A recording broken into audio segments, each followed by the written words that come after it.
फेरबदल मैं होगी? कुछ नहीं बता सकता हूँ, क्योंकि मैं तो दिल्ली में नहीं हूँ, कलकत्ता में हूँ। ये लोग सब दिल्ली जाके कैंप बदल रहे हैं। इन लोग से बात भी नहीं हुआ, कैसे बोलेंगे? जब पार्टी का खराब समय आते हैं, जिन लोगों का नैतिक शक्ति नहीं है, कमर में जोर नहीं है, दम नहीं है, वो इधर उधर करते हैं, यही हुआ होगा।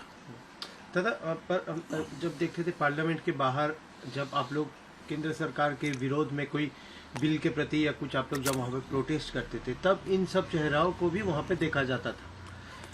आप जब इनके साथ सदन में रहते थे, कभी ऐसा लगा था कि ये लोग फेरबदल कर सकते हैं? कभी नहीं। ये तो कभी बोला भी नहीं। कोई ममता बनर्जी के बारे में उनको नाराजगी है, ये तो हमें बताया नहीं था। मैं नहीं जानता हूँ। लेकिन सवाल ये है, लोगों का उसूल अपने पास है।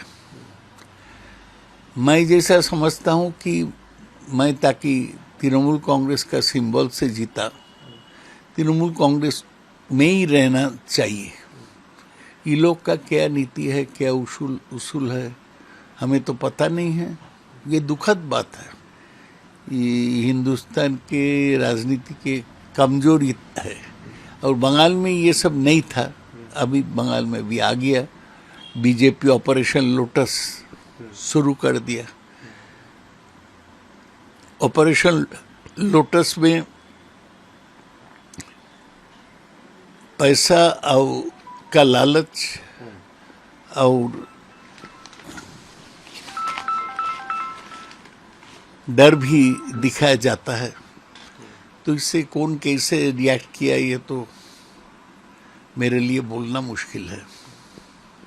बहुत ऐसे एमपी थे जो महिला एमपी भी, शाइनी घोष को भी देखे थे, ममता बनर्जी जैसे साड़ी पहनती है, चप्पल पहनती है, वो भी उस रूप से अपने आप को तो ये सब मुझे बोलने का क्या फायदा है? अभी अचानक से ये बगावत, वो लोग व्याख्या देंगे, वो लोग समझाएंगे कि क्यों वो अपना जगह बदल रहे हैं। मैं नहीं कह सकता। असम को लेके ममता बनर्जी का एक सपना था कि असम में भी तृणमूल कांग्रेस को धीरे धीरे विस्तार करेंगी। हमने देखा, प्रचार हुआ है, प्रसार हुआ है।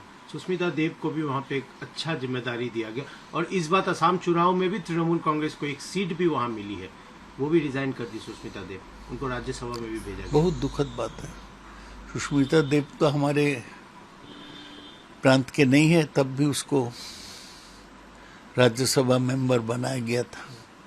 उसको पहले त्रिपुरा, बाद में असम का जिम्मेवारी दिया गया, लेकिन वो रिजाइन कर दिया। हम क्या कहेंगे, उनसे तो बातचीत नहीं हुआ, तो कम से कम वो रिजाइन किया। थोड़ा सा प्रिंसिपल उन्होंने दिखाई, इतना ही कह सकते हैं। दादा, जिस तरह से सीआईडी ऑफिशियल्स ममता बनर्जी के रेसिडेंस में जो ऑफिस है, जिस तरह से घुसे हैं, क्या लगता है कि कहीं ना कहीं ऑपरेशन लोटस इनके माध्यम से भी चलाया जा रहा है? नहीं, ऑपरेशन लोटस लोगों को तोड़ाने का एक ऑपरेशन है। ये तो बहुत ही दुखद बात है कि एक 15 साल के मुख्यमंत्री का घर में घुसे जाते, वो जब नहीं थी, उसको बिना अनुमति से। ये लज्जाजनक बात है,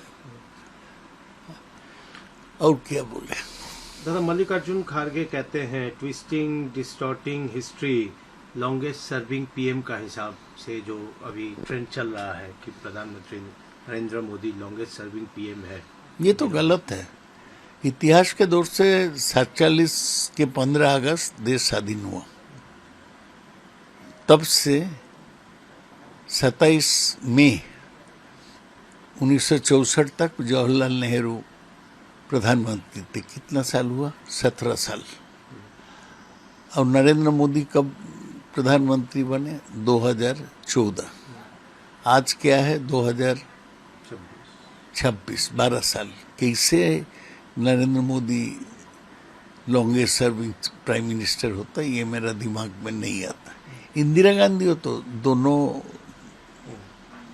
हिस्सा में 15 साल मुख्य प्रधानमंत्री रही, तो वो भी तो नरेंद्र मोदी से ज़्यादा समय प्रधानमंत्री रहा। क्यों ये सब गलत बातें बोला जाता है मुझे पता नहीं। नरेंद्र मोदी कहा है कि कांग्रेस ने देश को drag the country into multi crore rupees scam. सही नहीं है, सही नहीं है। नरेंद्र मोदी तो ऐसा ही बोलते हैं, ये सही नहीं है। कांग्रेस के जमाने में 2-4 स्कैम हुआ था, लेकिन बीजेपी के जमाने में अभी तक तो राफेल खरीदने का जो चुक्ति उसके बारे में सफाई नहीं मिला।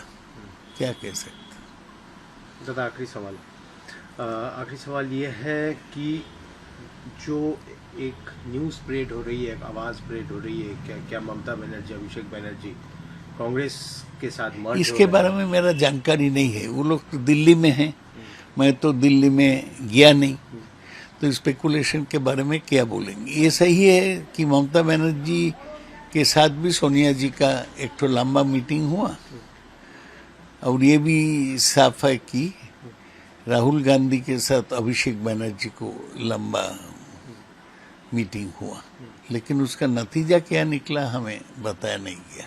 अगर मर्ज होता है शोभतोदा, नहीं, ये अगर करके सवाल का जवाब नहीं हो सकता, स्पेकुलेटिव हो जाएगा। जो हुआ है उस पर मैं बोल सकता हूँ। अगर होता है तो आप किस रूप से देखेंगे कि कांग्रेस के साथ अगर मर्ज हो गया? आप बहुत पुराने दिन के कर्मी हैं। अगर मगर मैं नहीं जाने चाहता हूँ। कांग्रेस के साथ एक साथ काम करना जरूरी है, इतना मैं बोल सकता हूँ। वो मर्ज होगा कि अलायंस होगा, ये बाद में देखा जाएगा। ठीक है। किस रूप से जरूरी है 2029 को चुनाव में देखते हुए? नहीं, ये बीजेपी का जो हमला है, बीजेपी यहाँ पश्चिम बंगाल में तृणमूल के लोगों पर हमला कर रहा है, तृणमूल का पार्टी ऑफिस तोड़ रहा है, ये सब के खिलाफ सब लोग को इकट्ठा करना चाहिए। इसलिए कांग्रेस को साथ लेना जरूरी है।